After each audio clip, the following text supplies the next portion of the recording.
Hey you guys, welcome to Rants by Michaela. So I want to rant to you today about this ridiculous law that Texas passed banning abortions after 6 weeks of gestation and the many things that are wrong with it. First and foremost, a lot of people feel like the reason why Texas lawmakers passed this law is because they're Christian and they want to force their Christian ideology on everybody, Christian and non-Christian women alike, making Texas a Christian extremist state, because at the end of the day, what these conservatives want to do is turn the United States into Christian extremist country, very similar to the Muslim extremist countries overseas in the Middle East. It's just that, this country will force everybody to praise Jesus Christ the way that those other countries force everybody to praise Muhammad. Now, we all know that's not going to happen, and the reason why is basically one main thing: the U.S. Constitution. Number one, our First Amendment gives us freedom of religion or lack thereof, meaning you can be a Christian, you cannot be a Christian. You could decide you're Buddhist or Hindu or something that is not an Abrahamic religion at all, or you can be completely atheist or agnostic. It's your choice. It's up to you. What makes sense to you? And no one is allowed to force their ideology on you via the legal system. It's unconstitutional.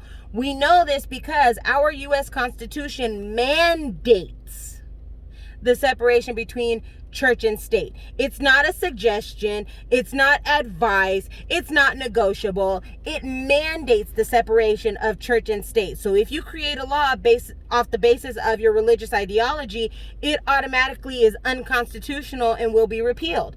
Luckily, the Supreme Court is going to go ahead and investigate the passing of this law and the Texas lawmakers and find out exactly why they wanted to go ahead and pass it and if it is in any way justifiable. Now, some people would say, well, abortion is murder. Again, these Texas lawmakers did not consult a physician before they wrote this into law. It's not even just these old ass white men want to go ahead and control women's bodies.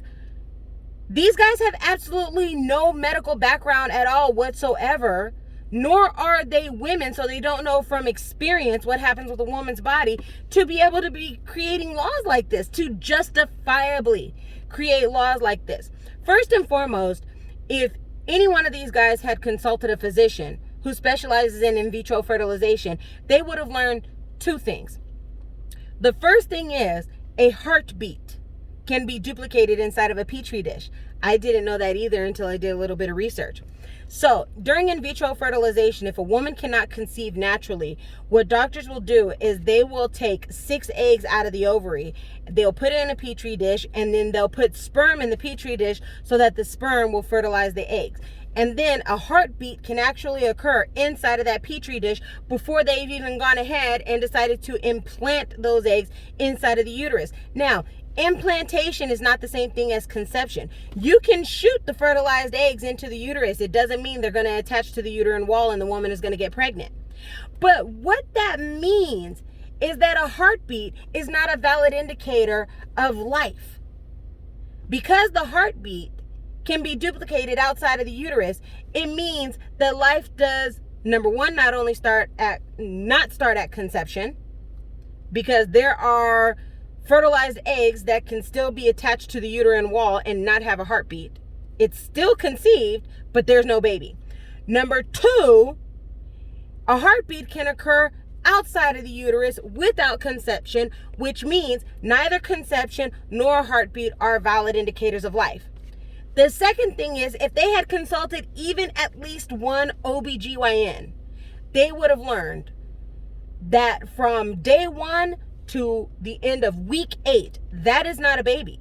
That is a ball of cells. And there's no guarantee that that ball of cells is ever going to make it to the fetal period. It's never going to go from embryo to fetus if it was not meant to. So when a person decides to get an abortion within the first 8 weeks, what they're doing is manually ejecting this ball of cells before the ball of cells can grow to become a baby. Now, let me go ahead and give you an analogy so that you don't think that this is murder. If you put a seed in the ground and cover it with dirt and water it, there's no guarantee that seed is going to sprout to become a plant, much less a tree. If you decide at any point in time to take that seed out of the ground because it didn't grow, you didn't kill the plant. The plant never grew. Now, similarly, if you put a seed in the ground and then it sprouts and it grows into a small plant, but you decide you don't want it to grow into a tree, you don't want to take the time and energy that it takes to make sure that that little plant turns into a full-grown tree, you can go ahead and pull it out of the ground. Did you commit an abortion against the plant? No, it wasn't even a tree yet. Now, after that plant has become a full-grown tree, if you cut it down, are you in the wrong? Absolutely. When I'm referring to the plant seed, I'm referring to a fertilized egg that may or may not be attached to the uterine wall. When I refer to the small plant, I am talking about the body of cells that exist within the uterine wall while it is still growing before it has actually become a baby. When I refer to the tree, I'm referring to an actual baby. If these guys had done their research, they would know that when a woman requests an abortion services within the first 8 weeks, no murder is being committed. But they didn't do their research and they're just doing a bunch of shit with absolutely no medical knowledge in the university, no experience in a hospital, and no experience of being a woman. The third issue with this law is criminalizing abortions does not stop the demand for abortions. Again, if these guys had spoken to an ER physician, these doctors would have let you know they were tired. Decades ago, they were tired of seeing women dying of hemorrhaging and infection from getting an abortion from some sorry-ass hack job who was doing it out of his mother's garage somewhere using unsterilized tools and performing the procedure in an unsterilized environment, and the guy who was performing it was not a licensed physician. One of the reasons why abortions became legalized in so many different states was because the doctors were pleading to the Supreme Courts to give women the opportunity to have a safe procedure legally performed by a licensed physician in a sterile environment utilizing sterile tools. That's why a lot of people are saying with this criminalization of abortions, women are going to die because the demand for abortion is not going to go away. And now let's think about it too. Women know that there is a risk of death if they get a back alley abortion. But they would rather face death than face having to have their rapist baby, their family molester's baby, or a baby that they are not mentally nor financially prepared for.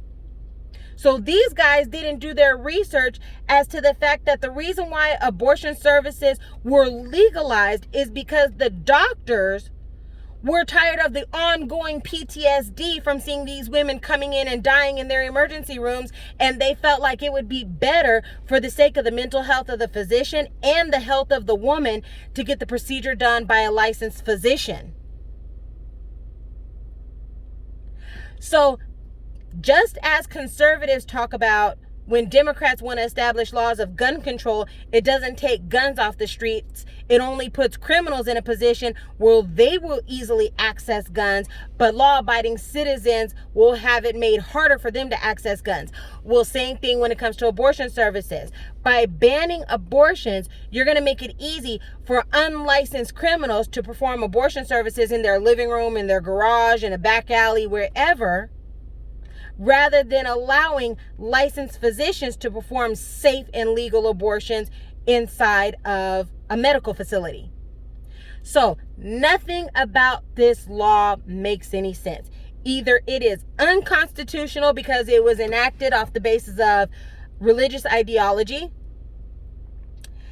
If it was enacted because people think it's murder, they didn't know that within the first 8 weeks, that is not a child yet. It is just a ball of cells that may or may not become a child later. And if you decided to rip it out of your body before it can become a child, it's not necessarily murder. And number 3, criminalizing abortions doesn't stop the demand for them.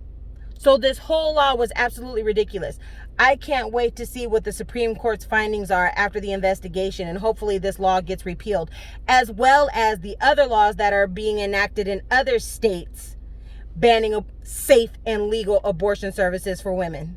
Anyway, that's my rant. You guys have a good one.